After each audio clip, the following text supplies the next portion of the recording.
Hello everyone, welcome to this YouTube channel. आज है 20th June और इस सेशन में द हिंदू एडिटोरियल का वोकेबलरी कवर करते हैं। तो अगर आप किसी भी कॉम्पिटेटिव एग्जाम का तैयारी कर रहे हैं तो वीडियो अंत तक जरूर देखिएगा। चलिए वीडियो शुरू करते हैं। जल्दी से वीडियो को लाइक कर दीजिए और चैनल पे नए हैं तो जल्दी से चैनल को सब्सक्राइब कर लीजिए। तो चलिए देखते हैं आज का इंपॉर्टेंट वर्ड क्या रहने वाला है। वर्ड की बात करें तो पहला वर्ड है कंसेंट। तो कंसेंट की बात करें तो यहाँ पे एक नाउन की तरह काम कर रहा है। तो वर्ड के साथ साथ हम लोग ये भी देखेंगे कि ये कौन सा पार्ट्स ऑफ स्पीच है, क्योंकि बहुत सारे एग्जाम में डायरेक्टली पार्ट्स ऑफ स्पीच से क्वेश्चन बन जाता है। तो इसलिए हम लोग अभी ही साथ में देखते चलेंगे और नोट करते रहिएगा। जो भी वर्ड यहाँ पे कवर कराया जा रहा है उसका मीनिंग, उसका हिंदी मीनिंग, उसका सिनोनिम्स, और जब भी ट्रिक बनाए बताएं आपको, सफिक्स बताएं, सारे चीज़ आपको नोट करना है। नोट करने से चीज़ें जल्दी याद हो जाती है। तो पार्ट्स ऑफ स्पीच से डायरेक्टली क्वेश्चन बन जाता है, इसलिए पार्ट्स ऑफ स्पीच बता दिए। अब चलिए इसका इंग्लिश मीनिंग देखते हैं। तो देखिए, कंसेंट का मीनिंग होता है कि permission for something to happen और एग्रीमेंट टू डू समथिंग। मतलब कुछ करने के लिए जो परमिशन लिया जाता है, अनुमति लिया जाता है, ठीक है, या सहमति, या फिर एग्रीमेंट होता है किसी से। एग्री मतलब क्या होता है, सहमति चाहिए कि कुछ करने के लिए, उसको कंसेंट बोला जाता है। तो कंसेंट की बात करें तो इसका हिंदी मीनिंग अनुमति हो जाएगा। क्या हो जाएगा? अनुमति। जैसे आप देखते होंगे कि इसको शपथ, बहुत बार आप कोई फॉर्म वगैरह फिल करते होंगे तो उसमें कंसेंट फॉर्म भी आता है। क्या आता है? Consent form. या फिर जब आप कोरोना के टाइम बहुत सारे एग्जाम दिए होंगे, लाइक एसएससी का कोई एग्जाम दिए होंगे, तो उसमें एक अलग से कोविड का कंसेंट फॉर्म होता था, ताकि मतलब आप उसमें अपना अनुमति दे पाए कि आप खुद से मतलब वहाँ एग्जाम देने जा रहे हैं पेरेंट्स के अनुमति से। तो ये सारी चीज़ आप देखे होंगे, तो ये आपको डेली लाइफ से रिलेट करके बता रहे हैं ताकि आप इजीली समझ पाए। तो इसके अगर सिनोनिम्स की हम बात करें तो एक्विसेंस, अप्रूवल, एसेंट या फिर ऑथराइजेशन, ये सारे सिनोनिम्स हो जाएंगे। एक्विसेंस हो गया, इसका स्पेलिंग आप याद रखिएगा, स्पेलिंग एरर भी आता है बहुत बार एग्जाम में। तो ACQUIE, देखिए ACQUI, उसके बाद से ई लगा के सीन कर देना, ठीक है, एक्विसिन। तो एक्विसिन हो गया, अप्रूवल हो गया, एसेंट हो गया, ऑथराइजेशन हो गया। तो ये सारे क्या हो गए? सिनोनिम्स हो गए कंसेंट के, जिसका मीनिंग होता है अनुमति लेना, परमिशन लेना किसी से। अगले वर्ड की तरफ चलते हैं। अगला वर्ड है जुरिस्डिक्शन। जुरिस्डिक्शन में देख रहे होंगे लास्ट में आईओएन आया, तो जब भी वर्ड के लास्ट में आईओएन दिखे वो वर्ड नाउन की तरह काम करता है। ये चीज़ आपको नोट कर लेना है कि आईओएन वाले वर्ड क्या होते हैं? नाउन होते हैं। अगर इसके मीनिंग की बात करें तो इसका मीनिंग होता है the official power to make legal decision and judgment. यानी कि कोई ऐसा बंदा जिसके पास ऑफिशियली पावर हो, आधिकारिक तौर पे उसके पास पावर हो सकती हो, ताकि वो लीगल डिसीजन ले सके, कानूनी तौर पे कोई भी वो निर्णय ले सके या जजमेंट कर सके, उसको जुरिस्डिक्शन बोलते हैं। यानी कि क्षेत्राधिकार, यानी कि किसी के पास अधिकार हो किसी जिस क्षेत्र में, उसको जुरिस्डिक्शन बोलेंगे। जैसे आप देख सकते हैं कि जो जज वगैरह है वो क्या करते हैं, कोर्ट के जो जज होते हैं वही तो जजमेंट करते हैं, वही लीगल डिसीजन लेते हैं। तो जुरिस्डिक्शन मतलब क्षेत्राधिकार हो गया। सिनोनिम्स की बात करें तो ऑथोरिटी, कंट्रोल, पावर या फिर डोमिनियन, ये सारे सिनोनिम्स हो जाएंगे। ऑथोरिटी, कंट्रोल, पावर या डोमिनियन। तो देखिए डोमिनियन में भी आईओएन आया है। यहाँ पे एक और सफिक्स आप नोट कर लीजिएगा, आईटीवाई। आईटीवाई की भी क्या होता है? एक नाउन सफिक्स होता है, ठीक है। तो जल्दी से ये सारे नोट कर लीजिए, फिर बढ़ते हैं अगले वर्ड की तरफ। जैसे आप देख सकते हैं यहाँ पे कोर्ट में ये पिक्चर आपको बार बार दिखाया जाता है, ऑर्डर ऑर्डर किया जाता है इस पर, ठीक है।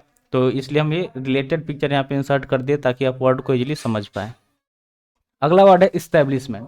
इसमें लास्ट में MENT आप देख रहे होंगे, देखिए यहाँ पे MENT दिया गया है। तो MENT की बात करें तो ये भी एक नाउन सफिक्स है। तो मोस्टली वर्ड जो भी है नाउन सफिक्स या फिर एडजेक्टिव सफिक्स जब वर्ड में आएगा आपको बताएंगे और आप नोट करते चलिएगा।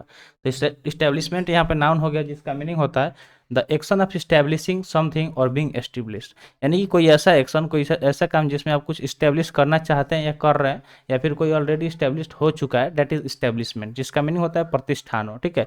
या फिर किसी चीज़ का स्थापना करना। क्या करना? स्थापना करना। अगर इसके सिनोनिम्स की हम बात करें तो इसका सिनोनिम्स क्या हो सकता है? तो फॉर्मेशन हो सकता है, फॉर्मुलेशन हो सकता है, फाउंडिंग हो सकता है, या फिर इनोग्रेशन हो सकता है। इनोग्रेशन मतलब आप जानते हैं किसी चीज़ का उद्घाटन करना, ठीक है, उद्घाटन। उद्घाटन मतलब क्या होता है? किसी चीज़ को जब स्थापित करते हैं तो उसका स्थापना करना। फाउंडिंग यानी किसी चीज़ को फाउंड करना, खोजना, फॉर्मुलेट करना, फॉर्मेशन करना यानी कि निर्माण करना, ठीक है। तो ये सारे क्या हो जाएंगे? इसके सिनोनिम्स हो जाएंगे। तो इसके साथ में नोट भी करते रहिएगा जो भी चीज़ जैसे मान लीजिए कि यहाँ पे अलग अलग पिक्चर दिखाया गया। मान लीजिए पेट्रोल पंप हो गया, किसी गाँव में पेट्रोल पंप नहीं है, पोस्ट ऑफिस नहीं है, हॉस्पिटल नहीं है, ठीक है, या फिर कोई अच्छा रेस्टोरेंट नहीं है। तो इन सब चीज़ को क्या करना, उस वहाँ पे इस्टेब्लिश कर देना, ताकि वहाँ के लोग जो हैं उन्हें सब चीज़ अवेलेबल हो सके, दैट इज इस्टेब्लिशमेंट। अगला वर्ड है इन्वेस्टिगेशन।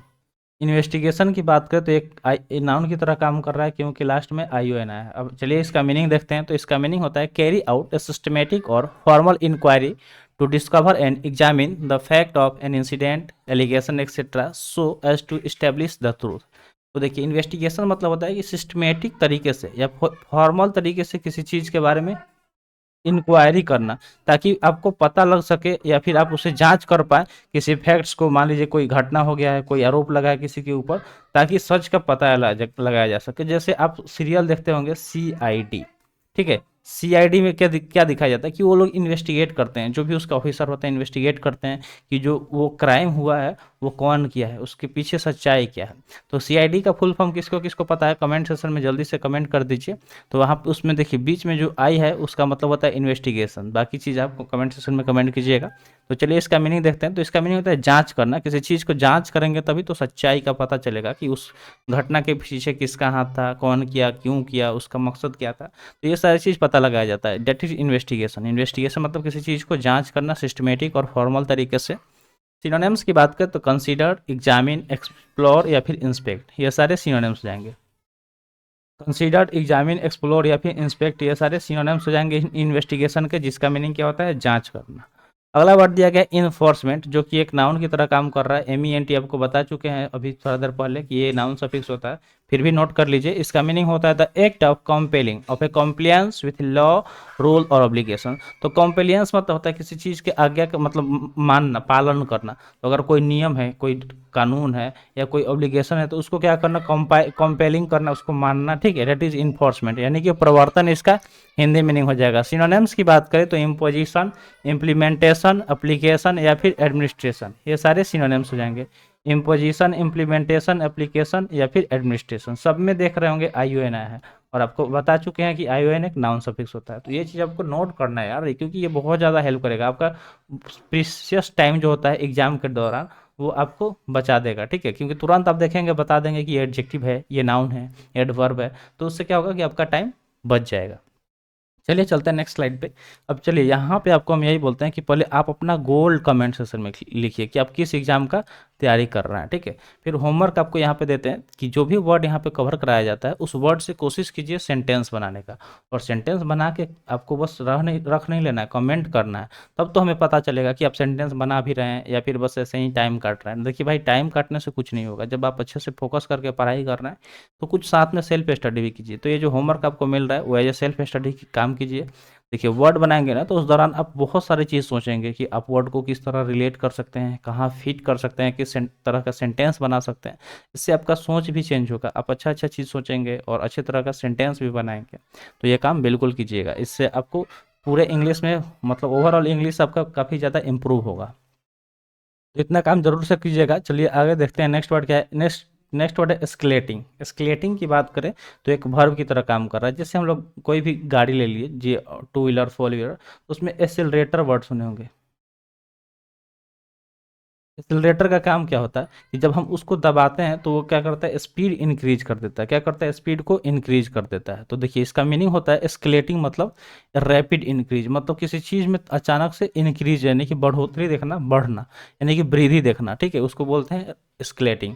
तो एस्केलेटिंग को एस्केलेटर से याद कर लीजिएगा। सिनोनिम्स की बात करें तो एक्सीलरेशन, ग्रोथ, इंक्रीज या फिर राइज, ये सारे सिनोनिम्स हो जाएंगे, ठीक है। ये सारे क्या हो जाएंगे, सिनोनिम्स हो जाएंगे एस्केलेटिंग के, जिसका मीनिंग क्या होता है, वृद्धि होना, किसी चीज़ में क्या होना, वृद्धि होना। तो जल्दी से इसे नोट डाउन कर लीजिए, ठीक है। चलिए आगे चलते हैं अगले स्लाइड की तरफ। अगला स्लाइड है एसोसिएशन दिया गया है। वर्ड क्या है, एसोसिएशन। यहाँ पे ION दिया गया है और ION को आपको बता चुके हैं कि ये क्या है, नाउन सफिक्स है। इसके मीनिंग की बात करें तो इसका मीनिंग होता है कनेक्टेड विथ समथिंग एल्स। कोई चीज़ जो कनेक्टेड हो किसी चीज़ से, क्या हो, कनेक्टेड हो यानी कि जुड़ा हुआ हो। कनेक्टेड मतलब क्या होता है, जुड़ा होना, किसी चीज़ से जुड़ा हुआ, उसको बोलते हैं एसोसिएशन। यानी कि संबंधित, कोई चीज़ जो संबंधित हो। देखिए जो संबंध होता है उसमें लोग क्या होते हैं, एक दूसरे से जुड़ जाते हैं। जैसे मान लीजिए कि आपके मामा का घर, आपका घर, तो उन दोनों के बीच में एक रिलेशन है, एसोसिएशन है, वो लोग जुड़े हुए हैं एक दूसरे से। आपके सुख दुख में वो आएंगे, आप उसके सुख दुख में जाएंगे, ठीक है। तो एसोसिएशन मतलब क्या हो गया, संबंधित। संबंधित मतलब क्या होता है कि कोई चीज़ जो कनेक्टेड हो, जुड़े हुए हैं। अगर इसके सिनोनिम्स की बात करें तो आइडेंटिकल, लाइक, सिमिलर या फिर एलाइड, ये सारे सिनोनिम्स हो जाएंगे। आइडेंटिकल, लाइक, सिमिलर या एलाइड, ये सारे सिनोनिम्स हो जाएंगे एसोसिएशन के, जिसका मीनिंग क्या होता है, कोई चीज़ जो संबंधित हो। जैसे आप यहाँ पे पिक्चर में देखिए कि सारे लोग एक दूसरे से जुड़े हुए हैं, ठीक है। सारे लोग क्या हुए हैं, एक दूसरे से जुड़े हुए हैं, that is they are connected to each other. और कनेक्टेड मतलब एसोसिएशन, यानी कि वे लोग जुड़े हुए हैं, संबंधित हैं एक दूसरे से। तो पिक्चर भी देखिएगा, क्योंकि जो पिक्चर यहाँ पे हम लगाते हैं काफ़ी रेलिवेंट पिक्चर लगाते हैं, ताकि आप उसको देखें, सोचें, समझें, वर्ड को और आसानी से याद कर पाएँ। क्योंकि देखिए आप ऐसे याद करने जाएंगे तो आप जानते हैं करोड़ों वर्ड है दुनिया में, अब उतना अगर एक डिक्शनरी भी आपसे नहीं याद हो पाएगा, तो अलग अलग कंपनी का अलग अलग डिक्शनरी है जिसमें अलग अलग तरह का वर्ड होता है, तो क्या कभी आप याद कर पाएंगे? कभी नहीं। तो बस आप उसको रिलेट करके सोचिए, समझिए, धीरे धीरे चीज़ें आपके माइंड में बैठ जाएगा, उसको यूटिलाइज कीजिए। अगला वर्ड है इंटरवेंशन। इंटरवेंशन की बात करें तो ये भी नाउन की तरह काम कर रहा है, क्योंकि ION आया है। इसके मीनिंग की बात करें तो इसका मीनिंग हो जाएगा the act of interfering with the outcome और course specially of a condition और प्रोसेस। तो देखिए इंटरवेंशन मतलब होता है हस्तक्षेप करना किसी के काम में। जैसे मान लीजिए कि कोई दो छोटा बच्चा आपस में कोई काम कर रहा है, उससे नहीं हो रहा है, तो आप उसमें बीच में घुस के उसका काम जल्दी करा दिए, तो ये पॉजिटिव सेंस हो गया। और एक नेगेटिव सेंस हो रहा है कि कोई अच्छा काम करने की कोशिश कर रहा है लेकिन आप उसमें दखल-अंदाज़ी कर देते हैं। जैसे आप देखते होंगे आप अपने आस-पास में, जब आप अपना घर बनवाने जाएँगे या कोई अच्छा काम करेंगे, तो जो आपके आस-पास के लोग हैं उनको जलन होता है, ईर्ष्या होता है, ठीक है? तो वो लोग उसमें हस्तक्षेप करेंगे, बोलेंगे नहीं इधर तक मेरा ज़मीन था, यहाँ तुम्हारा नहीं बनेगा। इस तरह से वो मतलब बीच में टांग अड़ाएँगे ताकि आपका काम बिगड़ जाए। तो इंटरवेंशन का दोनों मीनिंग आपको बता दिए, नेगेटिव सेंस और पॉजिटिव सेंस, और दोनों को रिलेट भी कर दिया डेली लाइफ से। तो इतना ये चीज़ तो आप जानते हैं, जो हम आपको बताया सबके घर में, सबके आस-पास में होता है। अगर इसके हिंदी मीनिंग की बात करें तो हस्तक्षेप हो गया। सिनोनिम्स की बात करें तो इसका इंटरफेरेंस हो जाएगा, मेडिएशन हो जाएगा, आर्बिट्रेशन हो जाएगा। ये सारे क्या हो जाएंगे? सिनोनिम्स हो जाएंगे। इंटरफेरेंस, मेडिटेशन, मेडिएशन या फिर आर्बिट्रेशन। तो जल्दी से इसे नोट डाउन कर लीजिए। बढ़ते हैं नेक्स्ट वर्ड की तरफ। नेक्स्ट वर्ड है कंप्राइजिंग। कंप्राइजिंग की बात करें तो एक वर्ब की तरह काम कर रहा है, जिसका मीनिंग होता है बी मेड ऑफ, यानी कोई चीज़ जो मिल के बना हो किसी चीज़ से। जैसे आप बिस्कुट खाते हैं, ठीक है, बिस्कुट ही खाते हैं, तो बिस्कुट क्या होता है, उसमें बहुत सारी चीज़ मिल के बने होते हैं। हॉर्लिक्स खाते हैं या फिर ग्लूकोज पीते हैं, डेली लाइफ में जो भी चीज़ें यूज कर रहे हैं उसको आप सोचिए कि वो किस किस चीज़ से मिल के बना है। एक सिंपल चॉकलेट ही खाते हैं, तो चॉकलेट को का अगर आप जो मान लीजिए कि ये चॉकलेट का डब्बा हो गया, ठीक है, चॉकलेट का ये डब्बा हो गया, तो चॉकलेट का जो इस तरह का डब्बा हो गया, तो देखिएगा पीछे जहाँ पे उसका कंपनी वगैरह का नाम लिखा होगा, जो भी XYZ कंपनी है, तो यहाँ पे पीछे जब देखिएगा ना, जहाँ यहाँ पे MRP वगैरह होता है, और यहाँ पे सारे चीज़ उसमें लिखा होता है कि उसमें क्या क्या चीज़ इंक्लूडेड है, ग्लूकोज कितना है, प्रोटीन कितना है, हर चीज़ उसमें लिखा होता है। तो ये सब चीज़ आप कहीं भी, जो बड़ा डब्बा होता है जैसे हॉर्लिक्स का आ गया, ठीक है, कॉम्प्लान का गया, तो उसमें आप देख सकते हैं। तो कंप्राइजिंग मतलब होता है कि किस चीज़ से जो मिल के बना हुआ हो, यानी कि उसमें क्या क्या चीज़ शामिल हो। सिनोनिम्स की बात करें तो कंपोज, कंस्टिट्यूट, कंटेन, ठीक है, ये सारे क्या होगा? सिनोनिम्स होगा। कवर हो जाएगा। तो आई होप आपको वर्ड समझ में आ गया होगा। तो कंप्राइजिंग यहाँ पे आप देख सकते हैं, पिक्चर में दिखा दिए हैं। जैसे मान लीजिए कि कोई स्वेटर वगैरह होता है जो कलरफुल होता है, तो उसमें एक ही वो वुलन का यूज नहीं होता, उसमें बहुत सारे ऊल का यूज किया जाता है ताकि वो कलरफुल दिखे। या फिर आप शॉर्ट्स पहनते हैं, तो जो शॉर्ट्स होता है उसमें अलग अलग, मान लीजिए कि अगर डिफरेंट कलर का है, मिक्स कलर का, तो उसमें अलग अलग कलर शामिल है। तो कंप्राइजिंग मतलब क्या हो गया? शामिल हो गया। नेक्स्ट वर्ड की तरफ चलते हैं। आज के सेशन का लास्ट वर्ड है कॉम्पिटिशन, सॉरी पेटिशन। पेटिशन की बात करें तो एक नाउन की तरह काम कर रहा है, जिसका मीनिंग होता है a formal written request, typically one sign by many people appealing to authority in respect of a particular cause. तो देखिए कंपटीशन मतलब होता है रिक्वेस्ट करना किसी से, लेकिन फॉर्मल तरीके से, और वो भी रिटेन में।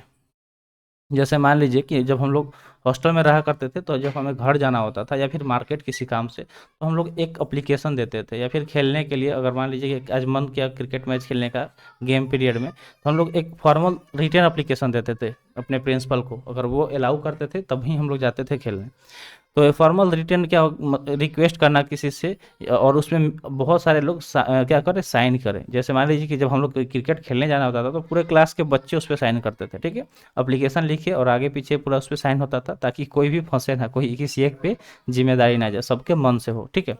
Appealing to authority in respect of a particular cause, तो किसी पार्टिकुलर कॉज के लिए अथॉरिटी से रेस्पेक्ट के तौर पे उससे उनसे क्या करना? रिक्वेस्ट करना, डेट इज पेटिशन। तो पेटिशन मतलब होता है याचिका। क्या होता है? याचिका, किसी से याचिका करना। सिनोनिम्स की बात करें तो रिक्वेस्ट करना, आस्क यानी कि पूछना, कॉल ऑन, इंट्रेट, ये सारे सिनोनिम्स हो जाएंगे, ठीक है, ये सारे क्या हो जाएंगे? सिनोनिम्स हो जाएंगे। तो आई होप आपको वर्ड समझ में आ गया होगा। तो जल्दी से इसे नोट डाउन कर लीजिए, और आपको समझा भी दिए इसका मीनिंग।